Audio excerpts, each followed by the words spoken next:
पहिले कोणाला साप दिसला? मला. हिला दिसला. अच्छा तुला दिसला.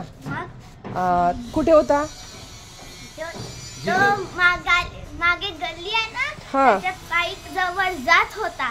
अच्छा तू तिकडे गेली हो. तर तुला लगेच दिसला. हो.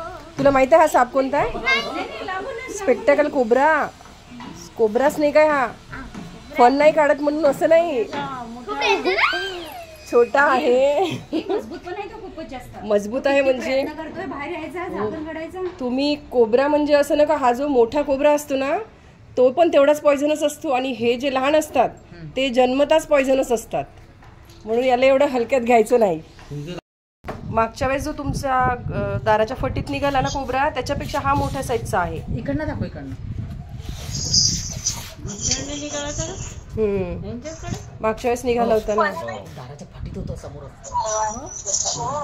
काय म्हटलं? आजीला दिसला नसता ना, मग कोणाचा तरी पाय पडला असता. मम्माचा स्पेशली ती तिथे जाते बाथरूम करायला. हे दोघे फार कमी जातात. अरे बापरे. हो किचन म्हणजे भांडी वगैरे घासायला गेले होते तिकडे. भांडे तर नाही हो, पण आता स्कूल मध्ये आल्यानंतर वॉशिंग वगैरे जाणे, भांडे घेणे हा रोजच काम आहे. तर आल्या मी बाहेरचं सगळं बघते. मागच्या पण वेळेस स्कूल मधून आल्या म्हणजे आली, फ्रेंड्स आली आणि बाहेर निघाली त्यावेळेला. इथे गॅप मध्ये किती बेकार अटकला होता तो कोब्रा मागचा. आधी बाहेरच होता, आधी अगदी व्यवस्थित शांतपणे चांगला असा होता. मला सांग, आता साप पकडल्यावर तुला कसं वाटत आहे? मला तर खूप बरं वाटत. खूप बरं वाटत. घरी होता मला खूप भीती वाटत होती. मग तू किती जोरात किंचाळत होती तिथूनच, दुरूनच. मग तुला पकडायला लावलं असतं तर काय केलं असतं तू? एवढं ओरडते. तर बॉटल मध्ये बंद झाल्यावर पण तुझं किंचाळणं चालूच होतं. एवढी भीती वाटते? भीती वाटते का?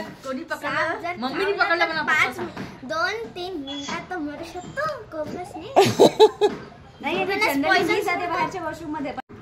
सुरुवातीला जेव्हा हा साप या लोकांना दिसला तेव्हा तो फन काढत नव्हता. म्हणजे जनरली ही धारणा आहे की नाग म्हटल्यावर त्यांनी हूड काढलंच पाहिजे, पण प्रत्येक वेळी असं होत नाही. बऱ्याच वेळा नागसाप हा फन काढत नसतो. तो जेव्हा आक्रमक होतो तेव्हाच तो फन काढत असतो. त्यामुळे या लोकांचा हा गैरसमज झाला की हा बिनविषारी साप असावा. या छोट्याशा मुलीच्या सतर्कतेमुळे आज तिच्या घरी सर्पदंश होण्यापासून बचाव झालेला आहे. तसंच सर्वांनी सावध राहिलं पाहिजे आणि आपल्या आजूबाजूला पावसाळ्याच्या दिवसात असो किंवा इतर दिवसातही आपल्या घराच्या अंगणात वावरताना किंवा आजूबाजूच्या परिसरात वावरताना साप कुठेही राहू शकतो. तर सर्वांनी सतर्क राहणे हे फार गरजेचे आहे. आपली सतर्कता हीच आपली सुरक्षा आहे आणि सर्पदंशापासून वाचायचं असेल तर सतर्क राहणे हे फार गरजेचे आहे. हे सर्वांनी जाणून घ्या.